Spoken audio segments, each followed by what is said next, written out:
Dawson Rider Wiki. Hey YouTube, Dawson Rider here with my review of Mighty Morphin Power Rangers issue number 29, Shattered Grid continues. That was like a decade thing, I didn't even mean to do that. Anyway, yes, Shattered Grid. So this was a very good issue. I liked it a lot.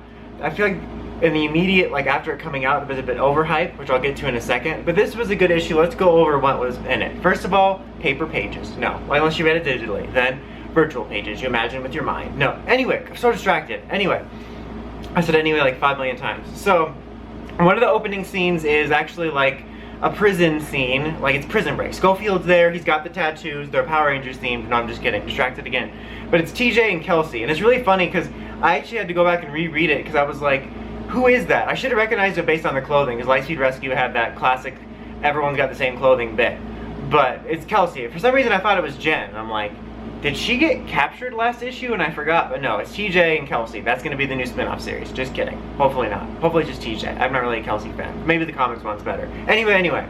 So then like the bulk of the issue kind of takes place in this, but I'm going to call the pocket command center. It's like this little pocket dimension everyone's operating in, and they're all discussing the who's he what's it and the whatnots of what they're gonna do, and like Ninjor's talking about what he knows, and they're all just sort of talking about what they know and what they're gonna do, because they're kind of talking about basically what Draken's plan is, which is like whenever he like grafts a power set onto him, he's basically, to simplify it, like increases his connectivity or importance to the morphing grid, and like he's trying to get to the center of it, which is all stuff we know, but they kind of just go over all that, and we get little bits of dialogue from, you know, all the teams. And there was a funny moment, all the teams, all the people there, I mean, I really like Lauren being in this, like when she's explaining stuff of what they're gonna do. I was just thinking, like, I really like that she's kind of been a somewhat central role in this, because she was one of my favorite characters in Samurai, and it's nice to see her getting such an important role. And even though actually I think people that don't like Samurai do like Lauren, it's just,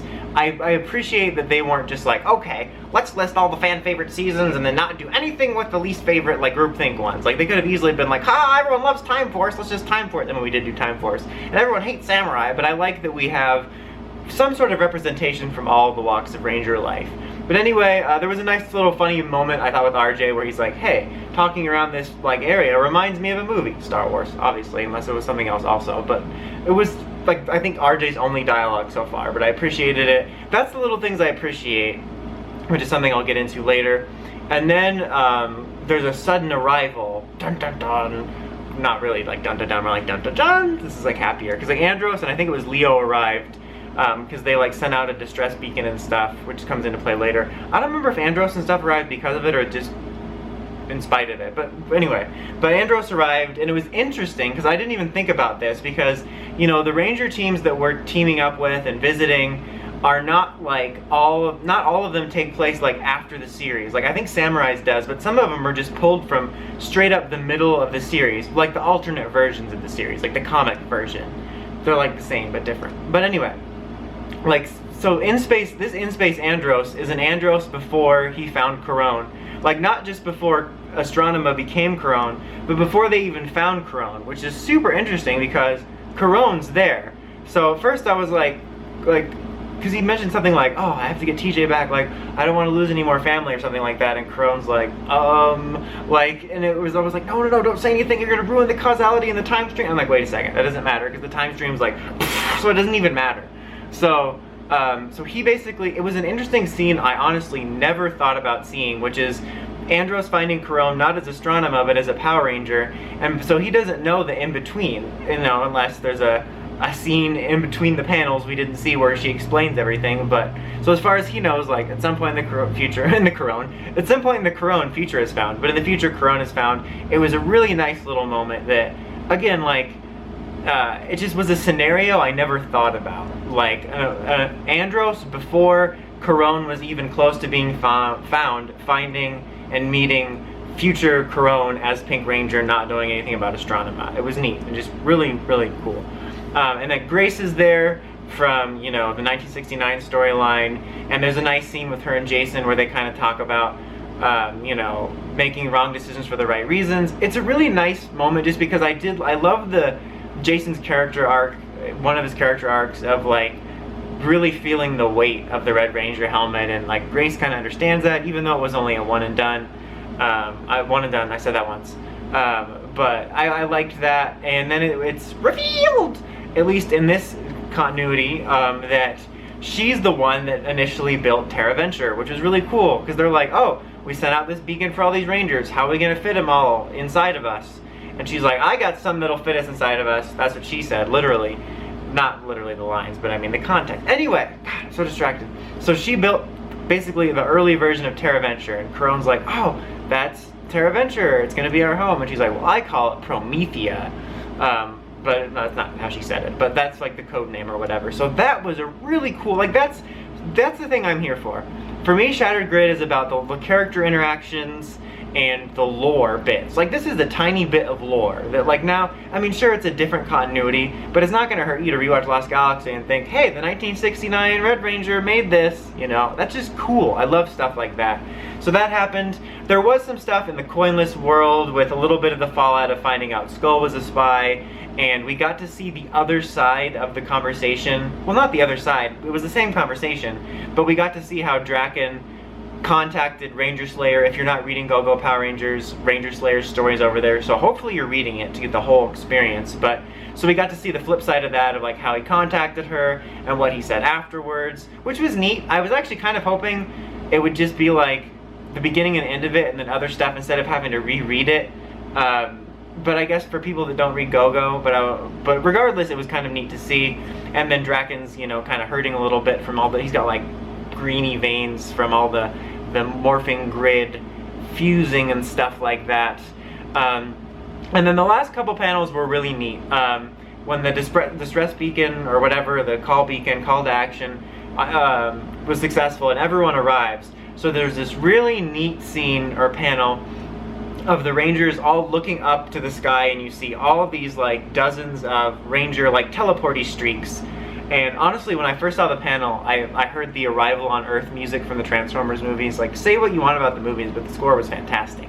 And I love that Arrival on Earth score scene when they all arrive first, the Autobots in the first movie, and that's what I was honestly hearing in my head. So that was a cool panel. And then you get all the Rangers that arrived, and this is what everyone was freaking out about, which I'll get to in a second, but it was a bunch of different Rangers from history. You had like Mystic Force, Ninja Steel was there, I feel like Ninja Storm was there. In the front you had like Magna Defender, Phantom Ranger, Quantum Ranger, basically a bunch of people from Ranger history. The ones that people were making a big deal out was Beast Morphers was in the corner, and then you had the Hyperforce gang, and then way in the back, he's back there, was Dark Ranger. Now, was that cool? Yes, that was very cool. It was a really cool panel, cool to see those teams there, but people are freaking out about this. I think that it was like, the wind was knocked out of it a bit because like a day or two before this came out, there was a preview panel of one of the final issues, preview cover that had RPM Red in it. So honestly, like RPM, I wasn't sure. Damn it, why do I keep calling it RPM? Beast Morphers. I wasn't sure if we were gonna get anything of that. I thought maybe we could see one little cameo, kind of like the 12th Doctor's cameo in Day of the Doctor. But I wasn't sure, mainly because I didn't know how far in advance the comic writers might have known. So who knows? Hyperforce, honestly, given that like we've gotten covers of them, I assumed we were going to get some sort of cameo. I wasn't sure. I think there was like an interview at some point that said they probably won't get like a major story in it or role, like, you know, as part of this like team they have going on. But I honestly was like 90% sure we would get at least a panel cameo. So that didn't really surprise me too much. It was neat to see.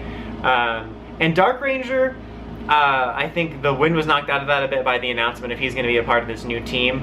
I think that would have been a cooler surprise if we didn't know about it. Although, to be honest, like, if we didn't know about it and Dark Ranger was in the background, I probably wouldn't have freaked out. Like, not like it wasn't exciting, but I probably wouldn't have thought, what does this mean? Are they going to do stories for him?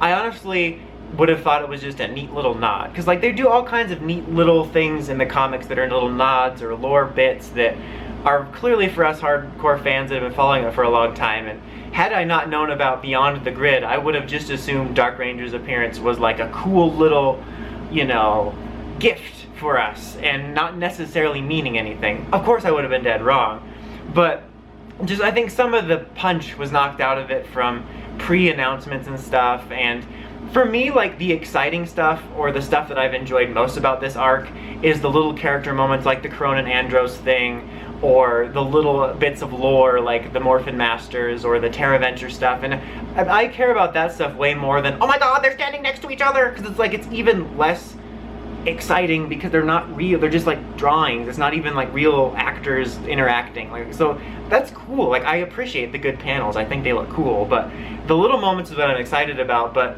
I think the reason this issue got overhyped is because when I get up every morning, I read Twitter. It's the first thing I do. And I was originally going to read this issue when I got home today, but people were like, you can't miss this issue. It's a game changer. People are going to be talking about this one. And my favorite, don't miss this issue. Like, yeah, I've been reading Shattered Grid, but I'm like, you know what? I don't like the number 29. Let's miss this issue.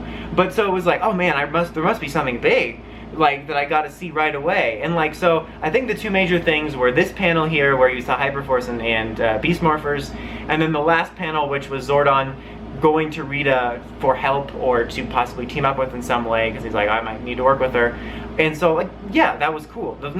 This wasn't unexciting, but people need to just take it easy, man. Don't overhype it. And I don't want to sound like the anti-hype person, like, well, I'm really cool because I'm not excited. It's more like just, I want to be excited, and when you hype it up as, you must see this, it makes it, you know, it knocks the wind out of any kind of surprise, and especially saying people are going to be talking about it. Like, this isn't like a lost twist. This isn't finding out somebody's a host. Like, let's settle down. This was like expected stuff. So I'm not trying to sound like a cool anti-hype hipster. It's just people need to tone it down a little bit with that stuff, because it kind of anti-hypes me, not because I'm trying to be cool and not be hyped, but because it kind of sets my expectations too high.